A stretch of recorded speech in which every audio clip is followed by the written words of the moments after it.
नमस्कार, मी सौरभ पाटील. लाईव्ह मराठीच्या बातमीपत्रात आपल्या सर्वांचं स्वागत. पाहूया आजच्या दिवसभरातल्या ठळक घडामोडी.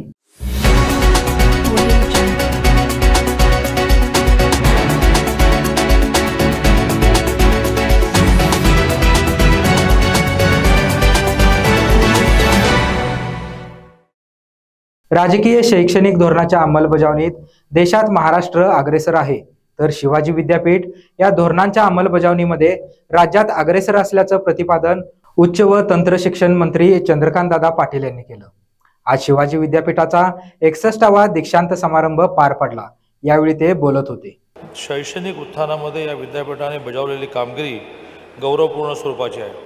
शिवाजी विद्यापीठ ग्रामीण विद्यार्थ्यांसाठी कार्यरत असले तरी आधुनिक अद्ययावत ज्ञानदानामध्ये सदैव काल सुसंगत आणि अग्रेसर राहिलेला आहे. याच लौकिकाला जागताना विद्यापीठाने अलीकडील काळात MA योगशास्त्र, BA sports, BA film making, BBA, MBA एकात्मिक, BCom, BFSI, BSc, MSc, artificial intelligence व मशीन लर्निंग, BSc, BEd 4 वर्ष एकात्मिक असे अनेक महत्त्वाचे अभ्यासक्रम सुरू केले आहेत. त्यांना विद्यार्थ्यांना उत्तम प्रतिसाद लाभत आहे, ही आनंदाची बाब आहे. कोल्हापूर शहरांतर्गत असणारे दवाखाने आणि खासगी प्रयोगशाळा यांना कोल्हापूर महानगरपालिकेच्या वतीनं महाराष्ट्र शासनानं मार्गदर्शन नियमावलीनुसार सर्व दवाखान्यांना दर्शनी भागात रुग्ण हक्क सदन आणि टोल फ्री क्रमांक लावण्याचे सक्तीचे निर्देश दिलेत. त्याचबरोबर विविध आरोग्य तपासण्या करणाऱ्या खासगी प्रयोगशाळांना सुद्धा आपल्या दर्शनी भागात विविध 22 प्रकारच्या तपासणी संदर्भातील दरपत्रक लावणे गरजेचे आहे. महाराष्ट्र शासनाच्या नोंदणीकृत वैद्यकीय व्यवसाय अधिनियमानुसार सदर दोन्ही फलक स्पष्टपणे लावण्यात यावेत. या मुदतीनंतर यावर सदर पूर्तता न करणारे दवाखाने आणि खासगी प्रयोगशाळा यांच्यावर कारवाई करण्यात येईल, असा इशारा कोल्हापूर महानगरपालिका वैद्यकीय अधिकारी यांनी दिलाय. स्मार्ट मीटर योजनेसंदर्भात आज शिवसेना, उद्धव बाळासाहेब ठाकरे पक्ष आणि महाराष्ट्र स्टेट इलेक्ट्रिसिटी वर्कर फाउंडेशनचे अध्यक्ष मोहन शर्मा यांनी पत्रकार परिषद घेतली. स्मार्ट मीटर लावून महावितरणची सार्वजनिक मालमत्ता अदानी, अंबानी, टोरंट अशा या कॉर्पोरेट कंपन्यांना कवडीमोल किमतीवर विकून टाकण्याचा डाव सरकार करत असल्याचा आरोप यावेळी करण्यात आला. तसंच प्रीपेड स्मार्ट मीटरची योजना महाराष्ट्राच्या वीज उद्योगाच्या खासगीकरणाचे स्मार्ट पाऊल असल्याचं मोहन शर्मा यांनी सांगितलं. अदानीला स्मार्ट मीटर लावण्याचा परवाना देण्याचं काही कारण नाही आहे. आपण योग्य पद्धतीनं आजही ते करू शकतो आणि अशा पद्धतीनं टेंडरमधल्या ज्या कंडिशन्स आहेत त्या बिलकुल कायद्याच्या विरोधात आहेत. म्हणजे 93 महिन्यापर्यंत, म्हणजे तुम्ही आता विकायलाच लागले सर्व, 93 महिन्यापर्यंत तुम्ही त्याला ताबा देणार आहात. एका बाजूला मीटरच्या माध्यमानं हा ताबा देणार आणि दुसऱ्या बाजूला समांतर वीज परवान्याच्या माध्यमानं तुम्ही तो प्रदेश डिस्ट्रीब्युशनचा देणार. स्मार्ट मीटरच्या योजनेमध्ये अत्यंत घोटाळा आहे. किमतीच्या बाबतीमध्ये घोटाळा आहे, दरामध्ये घोटाळा आहे आणि याच्यामध्ये अंदरपट्ट्याचा व्यवहार झाल्यामुळंच हा आपल्यावर अन्याय महाराष्ट्र शासनाच्या वतीनं केला जात आहे आणि म्हणून याला संघटनेचा विरोध आहे. आणि ग्रामीण क्षेत्रापर्यंत आम्ही हे सर्व लोन ग्राहकापर्यंत, जनतेपर्यंत या संघर्ष समितीच्या माध्यमानं घेऊन जाण्याचा प्रयत्न करतो आहोत आणि जनतेच्या हिताकरता आमचा हा लढा आहे. इतकंच. कोल्हापूर जिल्ह्यातील डिजिटल मीडिया क्षेत्रात कार्यरत असणाऱ्या पत्रकारांच्या समस्या सोडवण्यासाठी प्रयत्नशील असल्याची ग्वाही राज्याचे उच्च व तंत्र शिक्षण मंत्री नामदार चंद्रकांतदादा पाटील यांनी दिली. पुढील आठवड्यात व्यापक बैठक घेऊन डिजिटल मीडियातील पत्रकारांशी संवाद साधू, असेही ते म्हणाले. ज्येष्ठ संपादक राजा माने यांच्या नेतृत्वाखाली डिजिटल मीडिया संपादक पत्रकार संघटनेच्या कोल्हापूर जिल्हा आणि शहर कार्यकारिणीच्या निवडी शासकीय विश्रामगृहातील बैठकीत झाल्या.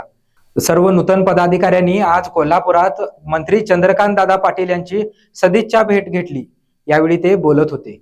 DY पाटील एज्युकेशन ग्रुपमध्ये शैक्षणिक वर्षात विशेष उल्लेखनीय कामगिरी केलेल्या 188 विद्यार्थ्यांना सौ Shantadevi D Patil merit scholarship अवॉर्डने सन्मानित करण्यात आलं. कोल्हापुरात आज हा समारंभ संपन्न झाला. गुणवंत विद्यार्थ्यांना शैक्षणिक क्षेत्रात हातभार म्हणून 2022 सालापासून doctor DY Patil group of education कोल्हापूरच्या माध्यमातून मेरिट स्कॉलरशिप सुरू करण्यात आली. आज या शिष्यवृत्तीच्या 3ऱ्या वर्षी तब्बल 188 विद्यार्थ्यांना शिष्यवृत्ती देऊन गौरवण्यात आलं. कोल्हापुरातील हॉटेल सयाजी व्हिक्टोरिया सभागृहात हा समारंभ संपन्न झाला. यावेळी शांतादेवी पाटील, DY पाटील एज्युकेशन ग्रुपचे ट्रस्टी संजय पाटील, ऋतुराज पाटील, पृथ्वीराज पाटील, पूजा पाटील, वृषाली पाटील, देवश्री पाटील आणि तेजस पाटील यांची प्रमुख उपस्थिती होती। देशातील सरकारी कर्मचाऱ्यांसाठी आनंदाची बातमी समोर येते। केंद्र सरकारकडून 8व्या वेतन आयोगाला मंजुरी देण्यात आली आहे। नरेंद्र मोदी यांच्या नेतृत्वाखाली सरकारनं 7व्या वेतन आयोगाच्या शिफारशी 1 जानेवारी 2016 रोजी लागू केल्या होत्या, ज्याचा कार्यकाल 31 डिसेंबर 2025 रोजी संपणार आहे। सरकारी कर्मचाऱ्यांसाठी महत्त्वाचा निर्णय पंतप्रधान नरेंद्र मोदी यांच्या नेतृत्वाखाली मंत्रिमंडळाने गुरुवारी घेतला। या बैठकीत 8व्या वेतन आयोगाच्या स्थापनेला मंजुरी दिली असून याची अंमलबजावणी ही पुढील वर्षापासून होण्याची शक्यता आहे। आता लाडक्या बहिणींसाठी आनंदाची बातमी समोर येते। नवीन वर्षाचा पहिला जानेवारी महिन्याचा हप्ता लवकरच जमा होणार आहे। 26 जानेवारीच्या अगोदरपासून हप्ता द्यायला सुरुवात करणार आहोत, अशी माहिती महिला व बाल विकास विभागाच्या मंत्री अदिती तटकरे यांनी दिली। या महिन्याचा जानेवारी महिन्याचा म्हणजे नवीन वर्षाचा पहिला जो लाभ आहे, डीबीटी आहे, ते 26 जानेवारीच्या आत त्याची सुरुवात ही आम्ही करत आहोत आणि त्या संदर्भातलं जे आर्थिक नियोजन आहे ते सुद्धा अर्थ विभागाकडून आम्हाला महिला व बाल विकास विभागाला प्राप्त झालेला आहे। त्याच्यामुळे लाडक्या बहिणींचा जो जानेवारी महिन्याचा लाभ आहे हा साधारणपणे 26 जानेवारीच्या आत त्याची वितरणाची सुरुवात होईल आणि 3 ते 4 दिवसाच्या त्या कालावधीमध्ये ज्या महिला लाभार्थी आहेत त्यांच्या खात्यावर तो लाभ जमा होईल। मला आपल्या माध्यमातून सर्व लाडक्या बहिणींना आज जानेवारी महिन्याच्या संदर्भातले अनेक माध्यमांकडून सुद्धा विचारलं जात होतं आणि बऱ्याचशा लाभार्थ्यांकडून सुद्धा साधारणपणे तो प्रश्न उपस्थित केला जात होता। त्यामुळे दर महिन्याला आपण महिना संपायच्या आत तो लाभ त्यांच्या अकाउंटला देत असतो। त्यामुळे या महिन्यामध्ये सुद्धा तो लाभ जो आहे तो 26 जानेवारीच्या आत त्याची वितरणाची सुरुवात ही माननीय मुख्यमंत्री देवेंद्रजी फडणवीस साहेब, उपमुख्यमंत्री एकनाथजी शिंदे साहेब आणि उपमुख्यमंत्री अजितदादा यांच्या सूचनेनुसार आम्ही करत आहोत। भारतीय अवकाश संशोधन संस्था म्हणजेच इस्रोने गुरुवारी पुन्हा एकदा यशाला गवसणी घालत ऐतिहासिक कामगिरी केली।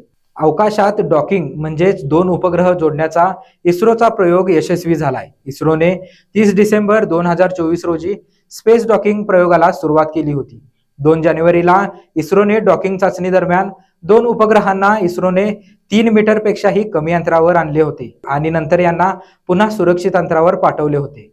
अशी कामगिरी करणारा भारत हा अमेरिका, रशिया आणि चीन नंतरचा 4था देश बनलाय। अभिनेता सैफ अली खान याच्यावर 16 जानेवारीला मध्यरात्री 2:15 ते 2:30 दरम्यान एका अज्ञात व्यक्तीनं हल्ला केला होता। त्यानंतर मुंबई पोलिसांनी संशयित व्यक्तीच्या शोधासाठी अनेक पथकं तयार केली होती।